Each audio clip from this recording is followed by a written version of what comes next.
Hello, hello, hello. Welcome, everybody, to the Flipside Streamcast Live. As always, it is me, Flip. And on top today, we have our special guest. I guess you're not special anymore since you come on every month, but you're very special to us. We got Laura Colbert here. As always, my guest host on the rant on the first week.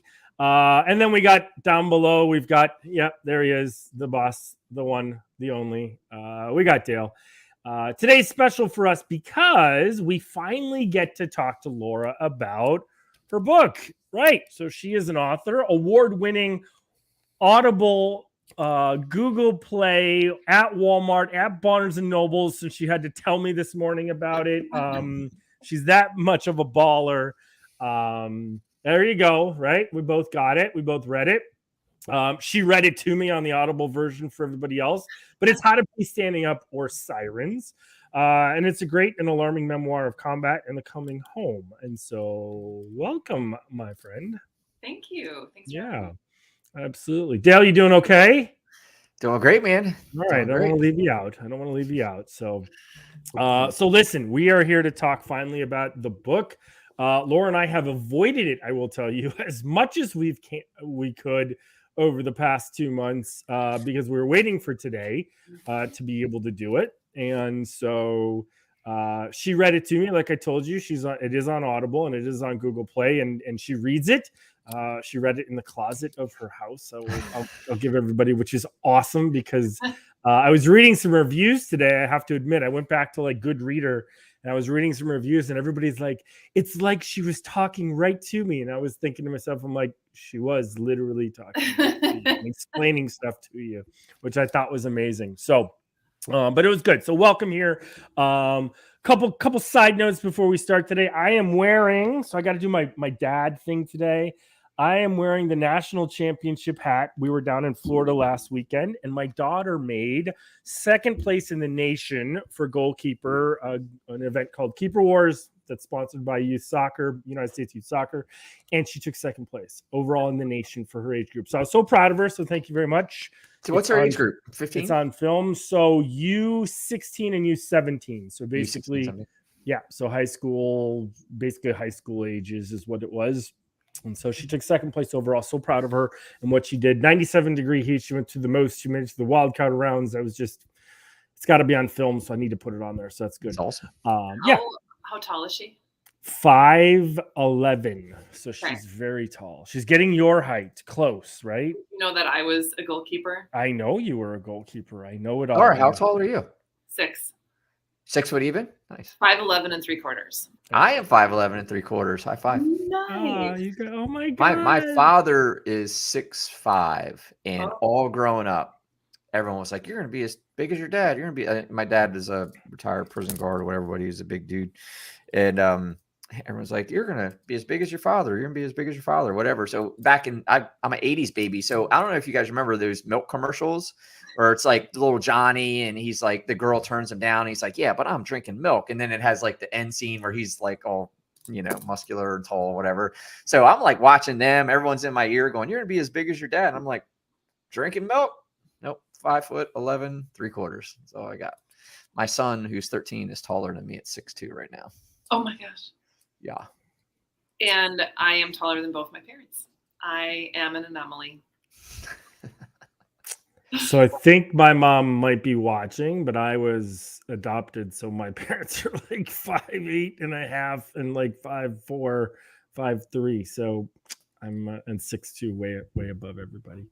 Yeah. But enough about us. Let's talk about you, Mrs. Redshirt, and talk about the book. So great book. Really, having been over there as well, I had a lot of, and I'm sure a lot of veterans who listen to us can relate to kind of what the culture shock was about going over. But one of the first questions I really wanted to talk to you about was, you do a great job in the very beginning of saying, so there I was going to Wisconsin and right. And so, you wore your Wisconsin shirt today, I see. So I guess the question is like, you had mentioned your friend was basically like, what can happen? And then all of a sudden 9/11 happened. So at that point, but one thing I did note, this is where the $2 bill come in later and everything else, but you had a history of people in the military as an MP. So, right? I mean, so wasn't somebody in there? Yeah. Okay. It's so interesting because I never, ever considered my family a military family.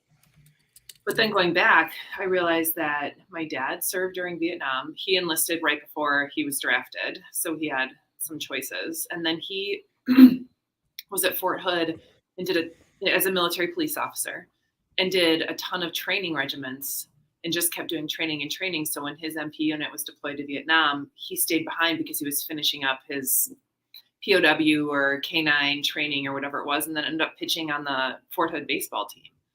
And got to stay behind and do admin stuff and work at the POW jail or not POW, MIA jail. And my brother was a medic during the Iraq war. So he was there when I was deployed for a majority of the time in Ramadi. We'll talk about that too. Yeah. And I've got tons of uncles, and my father-in-law served in Vietnam and he was working with Agent Orange. He would wring his shirt out at the end of the day because he was the one just spraying it everywhere and, suffering a ton of physical health because of that. Yeah. Whatever they were telling him, right? Yeah. They're like, it's perfectly safe. Yeah. So they would take water and pour it into these empty jugs without rinsing the empty jugs out. And then they would shower with those same jugs that just had Agent Orange in them. That's it's interesting because there's a great book out there by Annie Jacobson about the Pentagon's brain. And it talks about that was a whole defoliage campaign because they were trying to start a forest fire, basically the largest forest fire ever. So they were trying to, but they couldn't because it was so humid. They couldn't get it out there. So it was just interesting about it. But so let's do this. So for those who haven't read the book, give me a quick overview. I know I kind of dove right in because I've obviously read it twice, but give everybody a quick overview for what, if they haven't read it, what it really was about, and because there's a couple of themes running through it, I think that I picked out, but give them in your own words what you think. Sure. So the book is broken up into 5 different sections. One, me, who I was before, getting there, and we were one of the first permanent establishments in after the Marines came through. In fact, we lived in a bombed out building. There was no military establishments developed. So I call that the liberating part of our time over there. And then it moved into occupying. So we went from being kind of these heroes to occupiers who were now getting hit with IEDs and roadside bombs. And it became really, really, really scary. And then just like returning home, and then like the rest of my life dealing with post-traumatic stress and some of those stories. Cool. And so not to start a military war here on our streamcast, but just in case everybody else doesn't know, Laura's Army, I'm Navy, and Dale's Marine. So we have all 3 services. We're missing an Air Force person and Coast Guard and Space Force, I guess, but we have 3 of us, so we understand. And here's so what you mentioned too, I think is really important for those who don't know and weren't military wise. Marines went in first because they are that force, the amphibious force that will go in, clear house, and kind of establish. And their goal is then to pull out and let Army come in and occupy. And that is a especially I would say, and I'm going to say regular Army, not meaning the Rangers or not meaning Special Forces or that, but regular Army are that job. So that is literally part of your job was to occupy and to create, right? You were there to establish lines of communication, to teach and educate, that kind of stuff, correct? Yeah. It was so interesting too, because, if you read the book, you'll find that it took us, we were deployed 2 days or 3 days before we even invaded Iraq. So we were put on active duty. And then we sat at Fort McCoy for a month and a half. And then we sat in Kuwait for a month and a half. And this whole time we're getting completely conflicting results on what our job is going to be and where we're going to go. So at first, okay, we're going to stay stateside and take over for a company who was going over. And then it was like, well, we'll go to Kuwait and we'll be back up. And then it was like, you're going to Baghdad. So when we finally got there, again, it was a little bit like, what are we going to do? Are we going to patrol? Are we going to escort? And then it ended up that majority of our deployment was training Iraqi police officers on how to be proper police officers. A lot of them were right off the street, and they just wanted that $100 bill consistent paycheck. And some of them were old police officers who lived in a very corrupt society. And we saw tons and tons and tons of the repercussions of being in that type of society. And we had to try to manage that when or if we found out about it, which was also another hurdle. So that was really interesting. And we did a lot of escort missions for some pretty renowned politicians and ambassadors and stuff. Like the UN ambassador from Australia was one of the people who called on us the most. In fact, one of his security guards proposed to a girl in my squad, and they were engaged for about 6 months. So that goes to show like how much time we spent with him. Deployment love. Oh yes, it's out there. He was like yes. 25 years her senior too. So. Deployment love. It's all out there. Yeah. And it's in the book. It's actually talked about in the book, which I think is really cool too, which is what you do. So let me ask this though. Again, we'll get into the leadership part. I just want to cover a couple bases from it. Mm-hmm. You not only had the shock of 9/11 and the shock of holy crap, this is what I'm doing, right? Even though I guess now looking back on it, you realize, well, this is kind of part of my family. It's kind of part of in my DNA, if you will. And most people know the story. When I met my family a few years back that I hadn't seen, my sister was in the Marines. My brother was in the Army. So somehow, some way it was in the bloodline, if you will, which is an interesting fact. But I guess then you get the shock of, and I guess the unknown shock, if it's there, it's kind of a different type of a shock. But now it's like, where are we going? What are we doing? Right? You're trained to do a job, and there's 17 different versions of it, and you're being pulled around, and there's a lot of hurry up and wait. Right? I mean, that sounded like what it's a lot of is a hurry up and wait, and that could be, I think, probably frustrating. This book would have been twice as long if I would have put all of my journal entries in here that said same. Right? Yeah, yeah. I can imagine. That's good. So speaking of, what made you keep your journal? I mean, did you have a plan on doing the book, or did you just were like, I just want to do this in case? Or, I think somebody had bought it for me, like maybe perhaps my parents or some other mentor in my life, and said, if you want a journal, we recommend it because you're going to want to remember this, and you have no idea what's going to happen. And as I was there journaling, and there was pretty profound moments, and I realized like this is a good story to tell, that I started realizing like I'm going to change this into a book someday, and then 14 years went by, and I'm got this thing perseverating in my brain, and I just couldn't get it into fruition until I got my editor and publisher, and then she really helped guide me through. That's good. That's really good.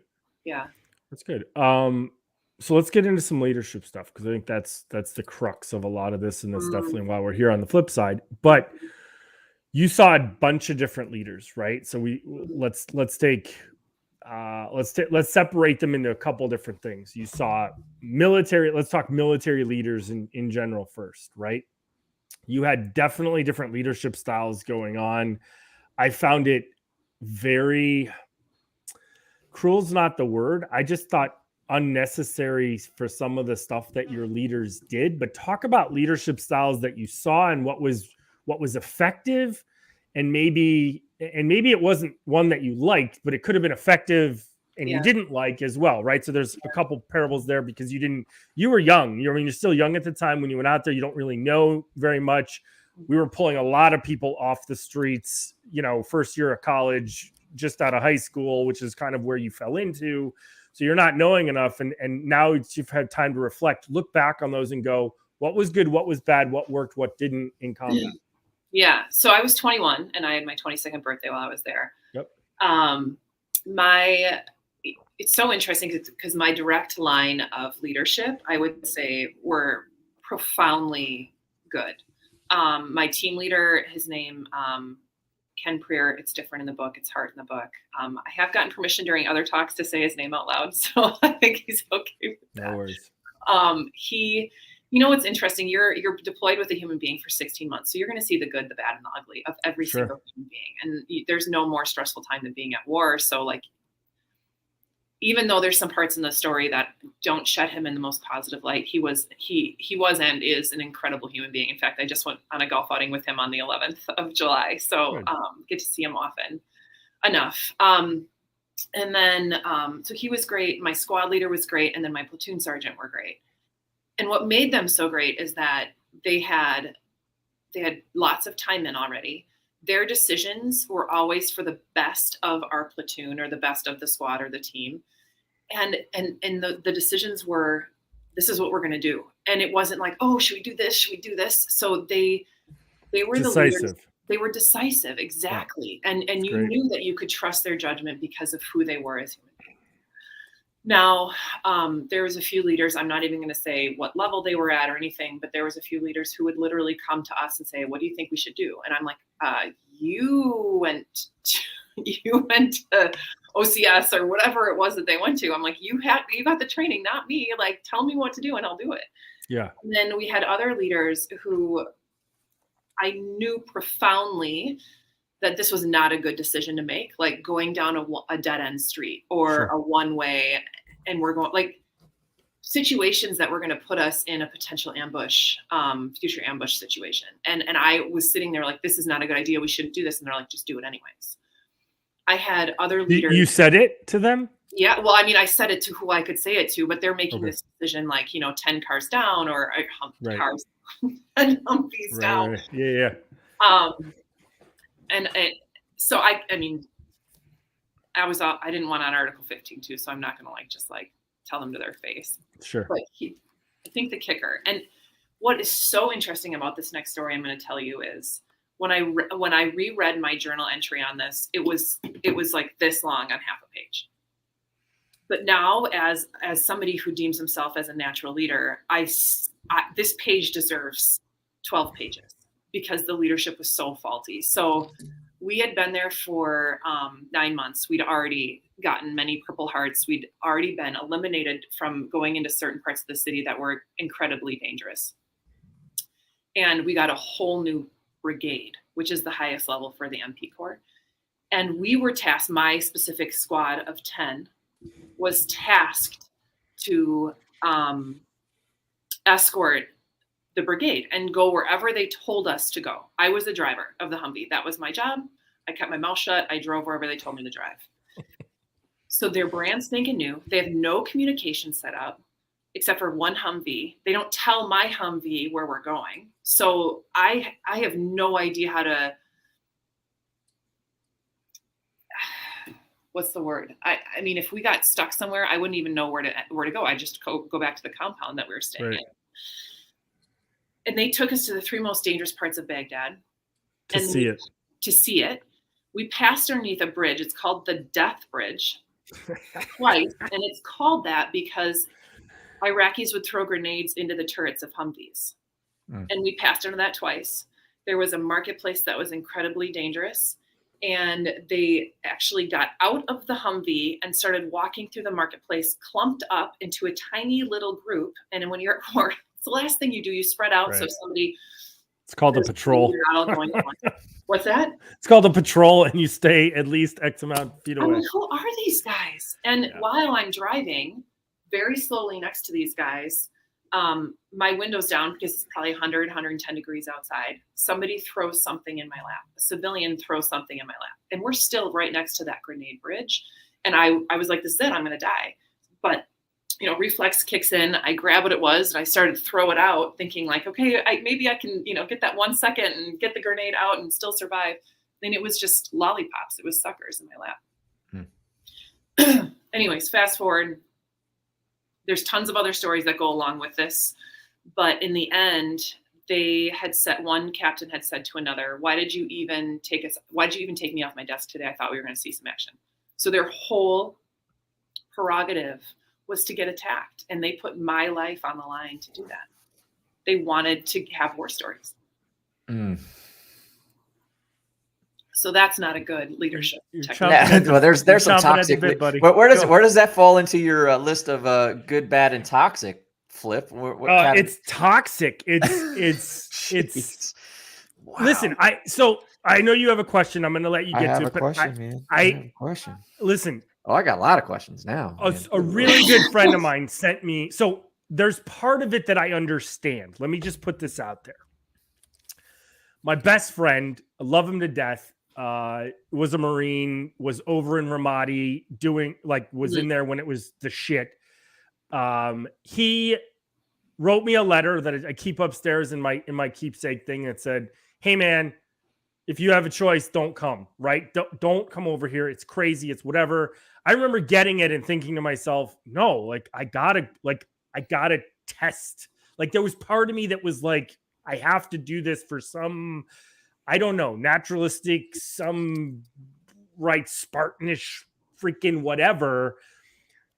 And I knew he knew better than me. He had way more experience. And where he was, Dale was kind of where it was more of he was definitely in with the people going in, right? So he was the ones you relieved, Laura, right? Mm-hmm. I was going in on the back end anyways, doing something very different in aircraft and that for things, but that naturalistic. So on a very small level, I get what they're trying to say and what they wanted.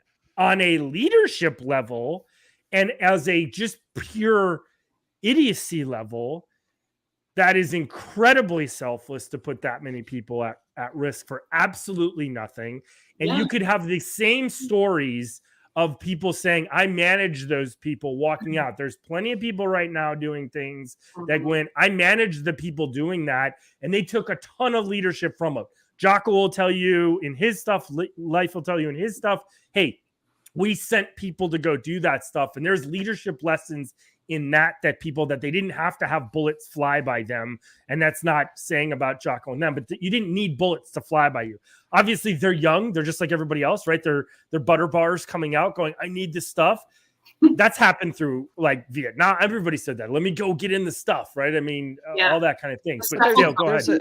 There's a difference in doing your Oh, job versus looking for trouble, right? Absolutely. It's like a MMA fighter in the ring at a scheduled match doing his or her job versus one that goes to the bar and looks for a fight, right? There's distinct manners of intention there. And it sounds like these were the guys that were going to the bar looking for a fight but the severity of that, that's just silly. But anyways, moving on, we could judge that all day. But the question I have for you, Laura, you were mentioning, because I see this a lot, right? And man, I feel like today's leaders, we're so gun shy because we've got this now. Everyone is entitled to everyone and entitled to their opinions and judgments. So you're talking about, I'm curious about these decisive and directive leaders versus what I'll call the democratic leaders, right? We want everyone's vote, right? And I've seen the challenges that I'm kind of interested in maybe what you saw between the impact of a decisive leader versus a democratic leader and what that does to those they're following. Well, I'll tell you, when you're in a war zone, it is a little different than being in, a boardroom. Because there were decisions that needed immediate action. So for example, the very first time we were ever shot at, the leaders are like, everybody get down. QRF is blah, blah, blah, blah, blah. Follow me. We're going to go to the wall. And I was part of that QRF. And, we got all our gear on. We went to the wall. In hindsight, realized our walls are 15 feet tall. There's no way they can shoot that far across the Tigris. We're just we're so green. And it was just kind of pathetic. But the fact of the matter was they were making immediate decisions on how to counteract this. If we were indeed the ones that they were aiming for. Again, we didn't know if the bullets were in the air, shooting towards us. After a while, you realize you can tell the difference because a whistle accompanies bullets that are aimed at you.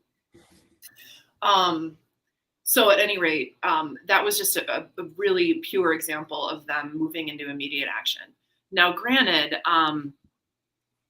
if there was something that was not of the essence, they would talk to us about it. There are a few times, and I talk about this in my book, I'm a person of logic, and sometimes I just need a little bit more information to help me move forward. And so Ken Prier, my team leader, one time he's like, put the gear in the Humvee and let's go. And I was like, okay, what gear, how much, where are we going? Because I need to know, should I pack up nice and condensed? Should I just throw it all in there? And he got mad at me for asking. And that was just like our communication breakdown between the two of us. He was stressed, I was stressed.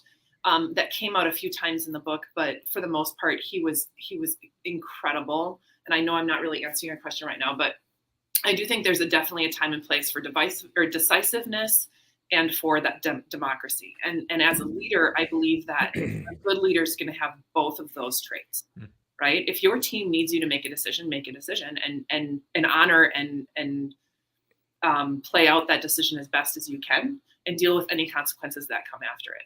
But if it's a decision that we can make collectively and everybody has buy-in, let's do that too.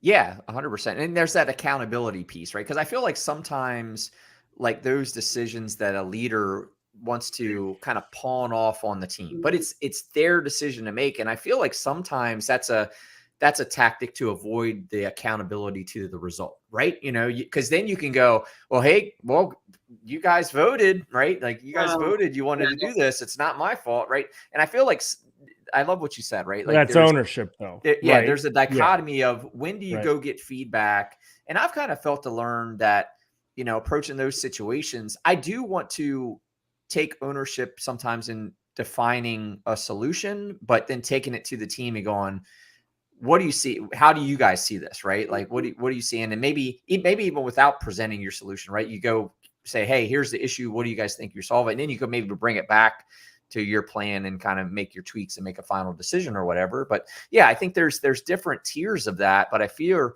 and I bring this up because I wanted to kind of point out that sometimes leaders need to be the one to make the decision. Everything doesn't need to be a vote. There's times that you have to make the call. It's your call to make and your responsibility to make it. And you're going to be the one accountable for it. Yeah. Welcome to leadership.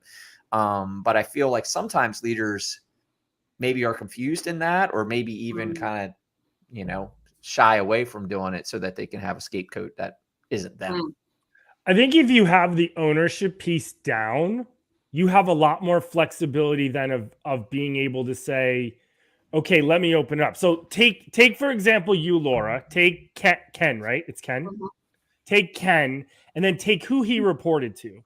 The linchpin in all that is him, right? In my view, you don't know enough. And the other people on the other side don't necessarily know enough either, right? They're getting information and they're getting orders from above, but Ken hears both sides, right?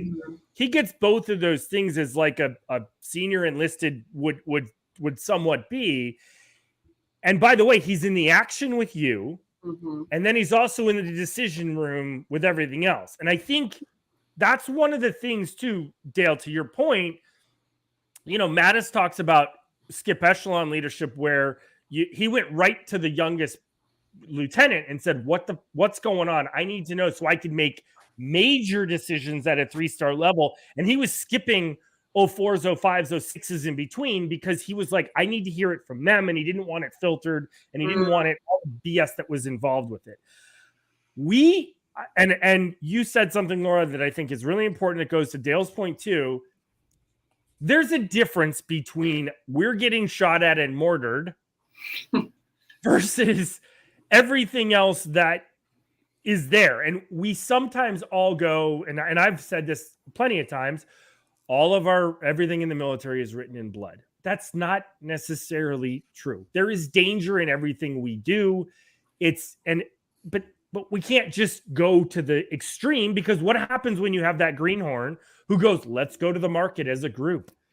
That's the dumbest idea I've ever heard. That's stupid. And we're going to cross this bridge and we're going to die, because like the chance is just, it's not worth it. Right. Especially the thing, as opposed to run to your wall. Let's figure it out. Oh, 15-foot wall. Now we know. Next time. All right. Now we know, like, we can take it back. What did people see? And I think after action stuff, right, is so whatever you do. If you're making a decision as a leader, go back when you have the time, if it's available. You know, to Dale's point, sometimes you need to be decisive, right? Yeah. Which is what it was. Just shut up, listen to me, right? Shut up in color, do what you're supposed to do. Right? It's okay. But I think leaders also, whether they'll admit it or not, I feel like, and again, Naylor walks up to me later and goes, "Why did we do it like that?" When we're off, when we're off shift, there's someone in that, and there's an introspect I take in, and I'll bet Ken did too, of saying, "Oh yeah, like I'm not going to admit to her of what, the whatever, but I understand it, and it makes me think, it makes me change." And I think good leaders do that, right? And then they take it up and whatever else. So, but yeah, no, it's a great point. Dale's point too. I absolutely think indecisiveness is absolutely one of the worst things you can do. I mean, granted, you make the wrong decision, but you make a decision, and you have the people's best interest when you make it. Or here's the thing, and this is a lot more for like the boardroom leaders than the war zone ones, is if you don't have an answer, say, "I'll get it," or "Let me research that a little bit more." It's okay not to have it immediately, right? But do your research, get educated, and then make a decision. Yeah.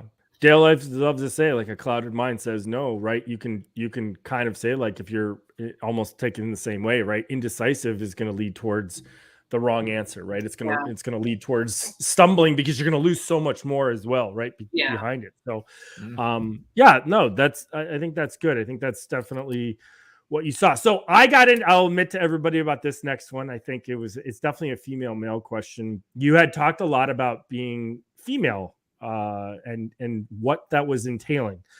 I'm not going to talk about the culture of what it's like to be in the Middle East. Obviously, it is a very different than we have in America, as we strive for equality and try to hit those marks where that's not even something that's thought about over in the Middle East at all necessarily. Definitely not in the war zone. It was not like that at all. But did you find how hard was it to overcome, I guess, the challenges of being female, not only with because I think it was, you had a lot of females in your group. And I think one thing I want to point out too, and this was very different from Dale and I, and correct me if I'm wrong, you went with basically a group from your area in the United States, right? Yes. So you had a lot of bonding and say, "We're all Badgers," or right, or "Go Packers," whatever you guys wanted to do. There was already some bonding you guys could have and say, "Do you remember this lake?" Like, you guys could fall back on a lot of stuff, versus Dale and I's experience was, it's everybody from everywhere, and we just try to figure it all out as what we go. "Oh yeah, I did that too." So, but I wanted to say, from the female perspective, did you find it? I don't want to say hard, like, I know the scale of this, so I don't want to minimize it, but did you find it harder, or was it sometimes easier to could you play the card if you needed to, and if not, like, you get my point? Yeah. How was that experience for you? So first, it's "Go Pack Go" is what we say. Okay. Sorry, whatever. Is that "Go Pack Go"? Aaron Rodgers just showed up looking like Con Air to training camp. I don't want to hear anything. Again? What else? Okay. All right. So I'm gonna rewind, and then I'm gonna fast forward, and we'll hit all the points that you just brought up. Okay. No. That's all I'm saying. All right, keep going. First and second platoon in our company of 4 platoons were mostly from Milwaukee. Right. And then third and fourth platoon were mostly from the Madison area. So yes, there was definitely this camaraderie of, we are from this very defined place in Wisconsin. We did get a few people from Milwaukee who filled some of our holes in our platoon. And I will tell you, it was really difficult to accept them at first. You kind of felt like we just got the weakest link, yada, yada, ended up like, they're all great. And it's, so then going back to the female thing, everything I've done in my life, I've been fighting this stigma, if you will. I had 2 brothers. I was always trying to compete with them. I have been an athlete my whole life. I've always wanted to play, like, tackle football with the guys out during recess. PE teacher, there's more men in that. Even when I became a principal, it was, "Oh, you're so young to be a principal." And Flip, you and I have talked about this already. Yes. Just like always these certain kind of biased or stereotypical questions that I'm being asked, or things that I have to put up with. But I will tell you, my goal has always been to keep myself to the men's physical training standards, the PT standards. So I would never even look at the women's. I always wanted to reach the men's max. I really prided myself on the fact that I could lift up a 76-pound Mark 19 grenade launcher onto the top of the Humvee by myself, even though, like they always said, it's a 2-person carry. So I always really strive to be as equal as possible so that there was never an excuse for them to look at me other than that. So now going back to our company specifically, we did a really good job of maintaining equality among the soldiers. I really do 100% agree that our leadership did a good job of not treating the women differently than the men. Going back to being a woman specifically just at war, I mean, I got on birth control that I could skip my period. Obviously, according to the name of the book, I learned how to pee using a funnel. So I did squat or pull my pants down, or knock on somebody's door to use their bathroom so I could stand up, open the Humvee door, stand up and pee just like the guys could. It was hilarious when Iraqi police officers saw me and they're like, wait a second, how are you peeing? And then I'd hold up the funnel and they'd be like, oh, okay. It's great. And there was like situations, and I talked about this in another podcast I was in, like I couldn't even wear a bra because when you're wearing a 40-pound vest that in that heat and you're constantly sweating, there's so much chafing already happening that like a bra would just exacerbate that, and you just be raw and like bleeding in certain places. So you just didn't need one because, you know, the weight of that vest kept everything in place anyways. Yeah. Just all these things that men don't have to think about or deal with in that kind of level. Now, we have things that hang off us too that can be very restrict, just so you know, and just in case, just so everybody understands too. Thanks. Yeah. Totally a leadership topic we could talk about later. Hey, Laura, real quick, like I appreciate what you're saying around the physical equality and all these things you were doing, and to dig into like the why it was important to you, like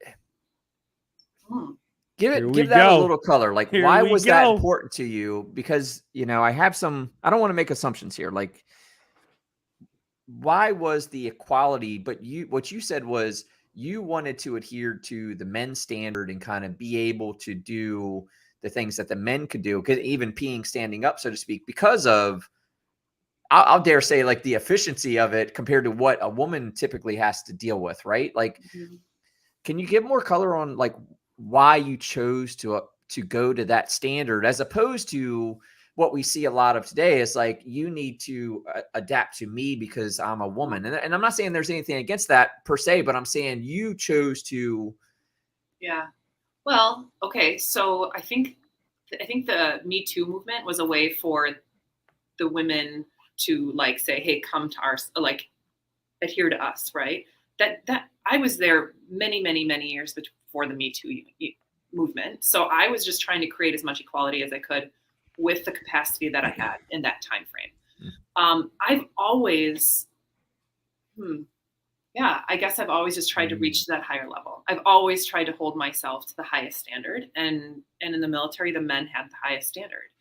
It's the same thing when I go golfing. It just, I want to tee off from the men's tees, not the women's, because it's just like who I am.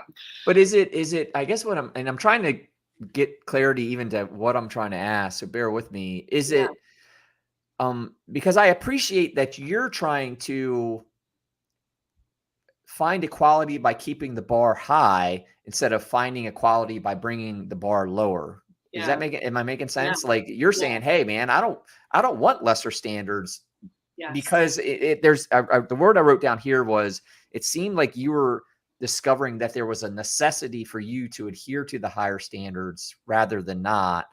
And did you see as a result of maybe some other female soldiers or troopers that chose to maintain just the women's standard that maybe the men then looked down upon as far as their capability and stuff like that? Like, as I feel like you're going, man, I want these guys to know that I can run with them. I can lift the 75-pound things. I want to, whatever. I did not want to give anybody any excuse to treat me lesser than. And so I was eliminating all of that. Yeah. Lesser than what? Lesser than themselves, lesser than the top man, lesser than the top performer. I mean, I was in the top running group of basic training, like any competitive sport I've been in college or in high school, I've always esteemed to be the best. Like, that's just who I am. I'm not going to hold myself, if there's a separation between men and women, I'm not going to hold myself to the women's standards. I'm going to go for the best in the men's too.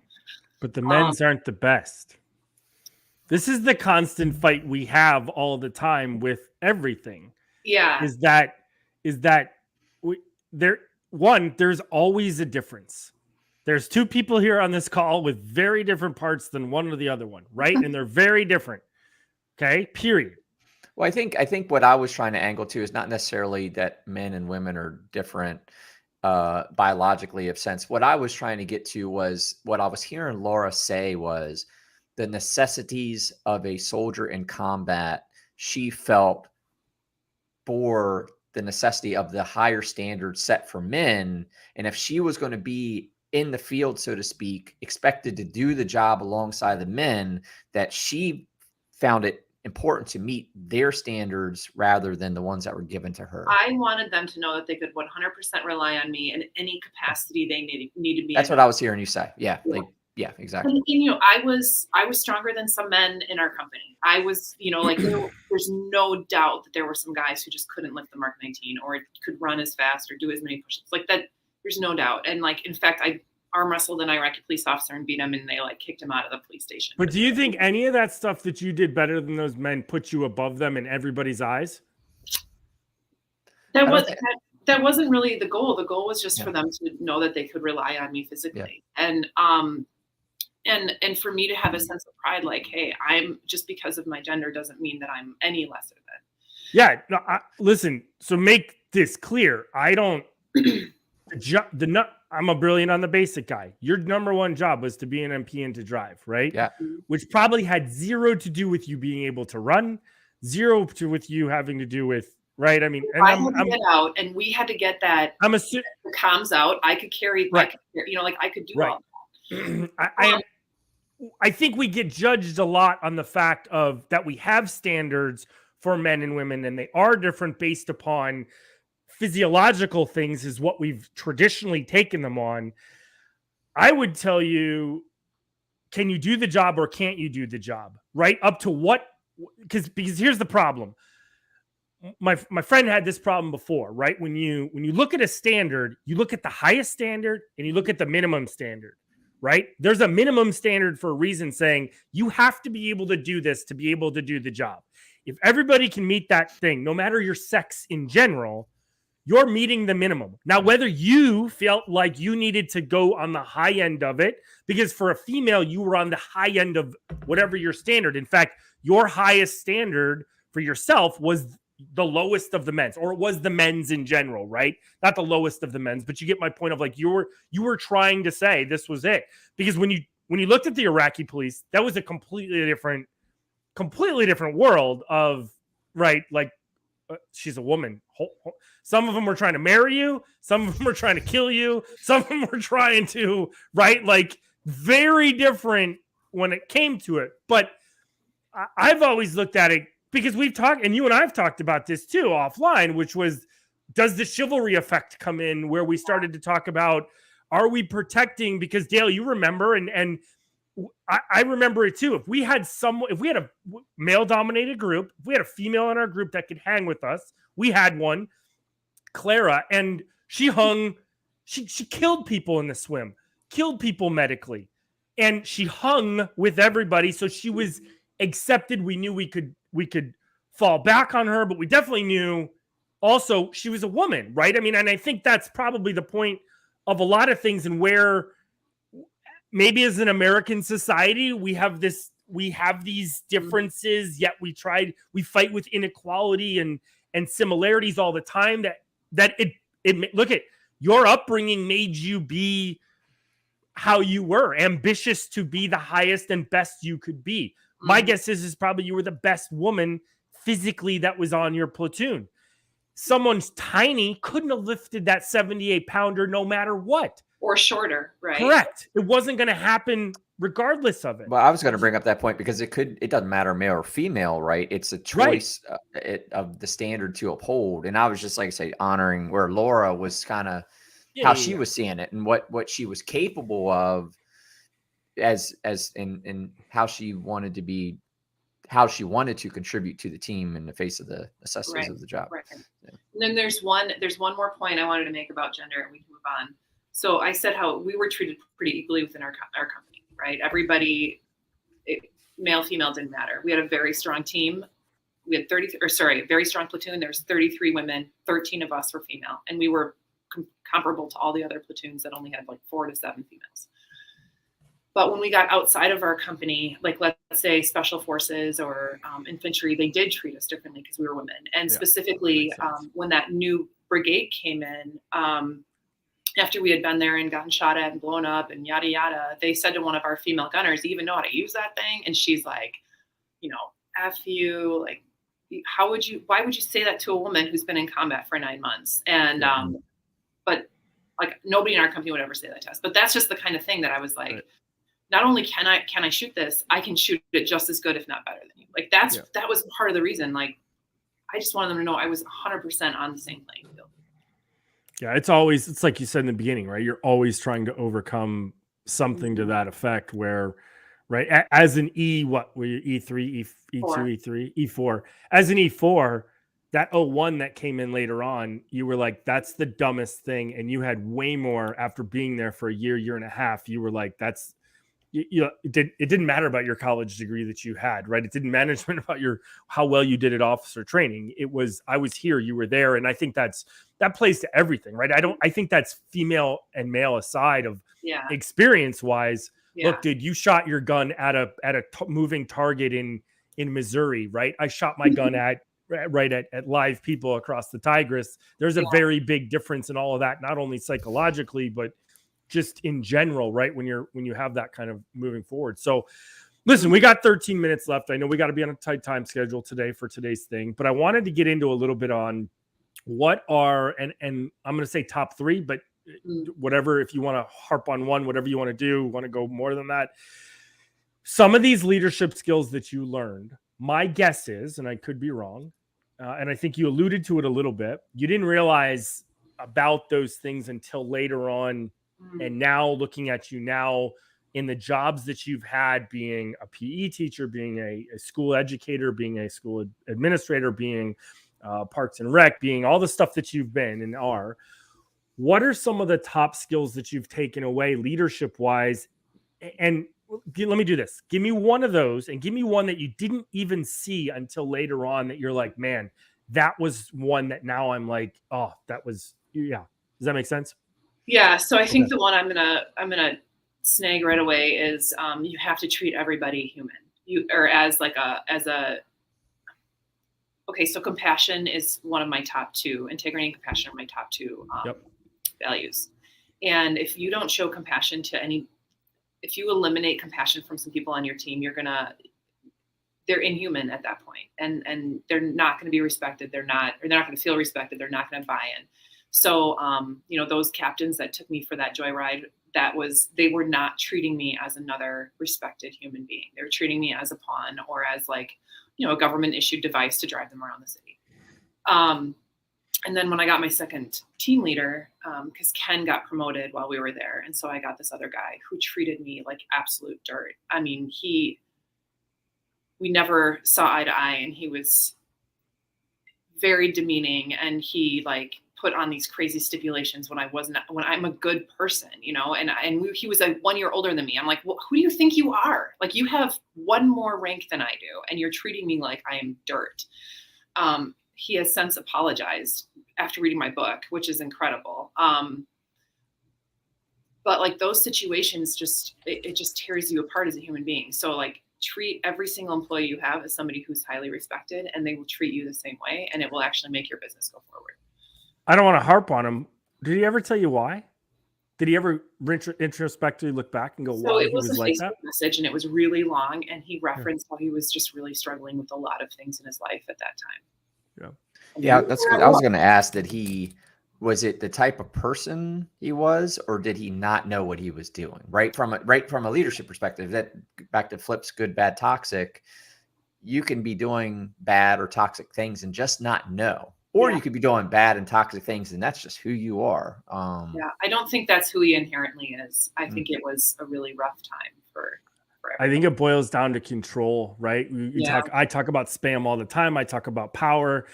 And like, you can see it in kids when you see kids who are from broken homes and they're trying to get control of friends by calling a name or doing something, right?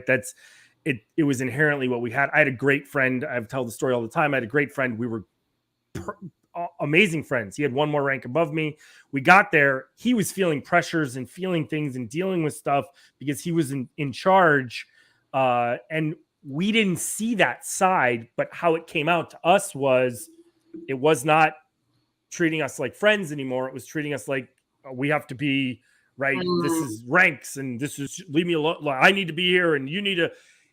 I think, and that we can all attest to this, combat in general, everybody's going to treat it differently. We can only train so much. Take business. Your business is going to hit the fan at some point. How you react to it or don't react to it, and how you treat people, to your point, compassion wise. Look, you could be stressed and still be compassionate to people and explain that to them in some degree and not come out feeling like you're inadequate about it, right? Because I think you would probably understand of saying, I get it. I've fallen into the trap of not seeing the compassion I had. We had Jimmy Haley on here before, and dude, I was like, why are you treating me like, and I didn't realize he was going through what he was going through. And so that's an interesting thing for him. I think, do you look back on it now and go, I understand it more, or is it still like, okay, I understand it. Not to say it was right in any way. It's never going to be justified, but do you understand it from his small message? I think so. And plus, he was young too, and thrown into this position that he wasn't probably prepared for. And the whole thing was just, and I practice forgiveness. So I'm over it. Sure. And it's fine. And, well, I think to your point of how important compassion is, right? Even being a subordinate, you can employ compassion even in the reverse, right? Because you've all talked about examples of being a subordinate where you've got a superior kind of doing bad or toxic leadership that, again, we're all perfectly human and we all put our pants one leg at a time, that you go, hey, Joe, are you okay? This doesn't seem like, right? Like even as a subordinate, because because we're talking about this from a leader's perspective, recognizing that we're working with humans and having that compassion or whatever. But at the same time, our leaders are humans too that deal with that stuff. And that kind of comes to just like Laura's, like your story with Jimmy. Yeah. Well, I'll tell you, Dale, I did not have that mentality when I first got home. He was like on my list of people that I was going to punch if I saw them in person.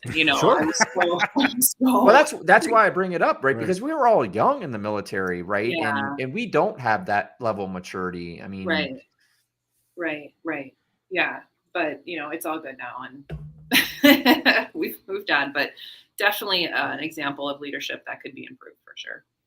So what translated? Like that was obviously compassion, you saw that one, but what trait has decisiveness translated for you very much? Or what's a really good one that you're like, because that one was that was done to you, like do unto me, the compassion piece that probably really drove it home. But what give me another. Also just the leaders need to be in the know. If you don't know something, you need to read about it. You need to learn about it. You need to figure it out so that you can help lead the cause. And that was, again, something that 3 levels of leaders did so well in my platoon is I knew that they knew all of their facts about the weaponry, that they knew everything they needed to know about the Humvees and everything that we were utilizing so that if something broke down or didn't work, they would know how to fix it in a heartbeat. And then also just military tactics in general and how to lead people and how to motivate them. They just did great.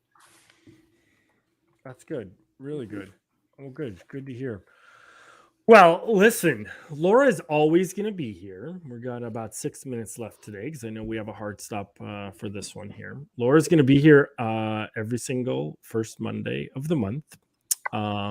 Speaking of compassion, we're hoping to get her to bring her compassion-driven me to we program to Lions Guide soon, hopefully maybe in the new year, and we can have that out and you can have access to Laura more. But in the meantime, you can do a couple things. You can go to Audible and support her. You can go to Amazon, Walmart, Barnes and Nobles and support her with her book, How to Peace Standing Up, or Sirens.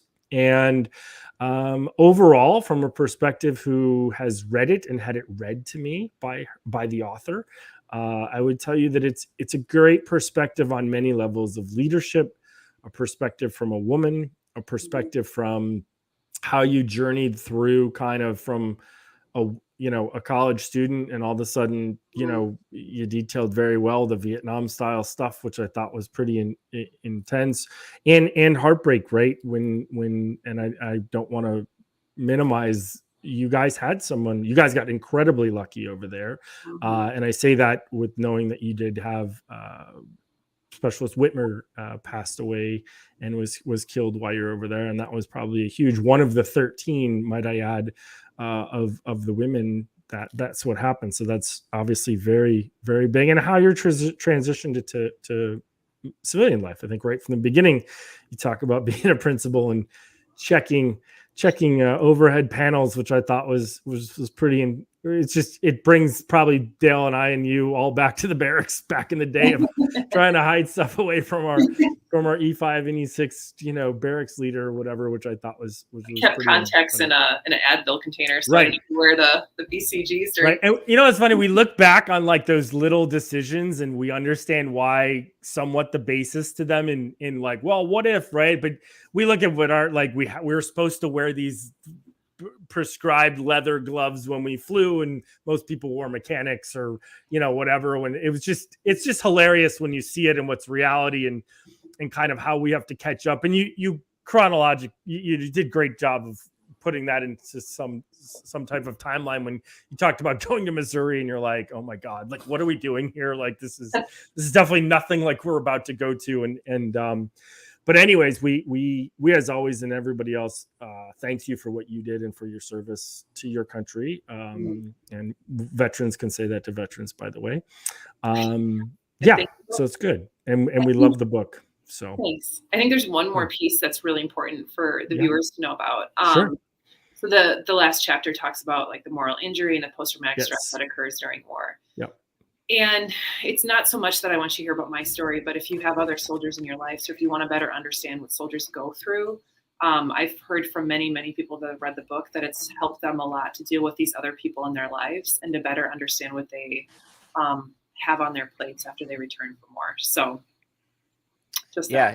and always got to plug. We'll have some more formal stuff coming out. Yes, probably in the September time frame. But I've talked to Dan Jarvis about bringing 22-0 as the official charity partner of Lions Guide, where a portion of 2.2% of our proceeds will go to support in 22-0. I've been volunteering with those guys for the last year. It's really impactful to clear PTS and those suffering from it. And firsthand to tell you, man, like I know it's there. We all live with it in some form, whether it's military or not. And there's a way, 22-0 has a really effective way to clear that out. And I can't speak highly enough about the work those guys are doing over there. So awesome. Yeah. And by the way, I didn't want to minimize that point to everybody. I know that was a big part of your life and what it did, and 4th of July and all that. And I think a lot of veterans, unbeknownst, right? I think you had I don't want to say easy, but you had there's a connection. I think there's a lot of veterans out there who don't have the easiest of connections. It's to saying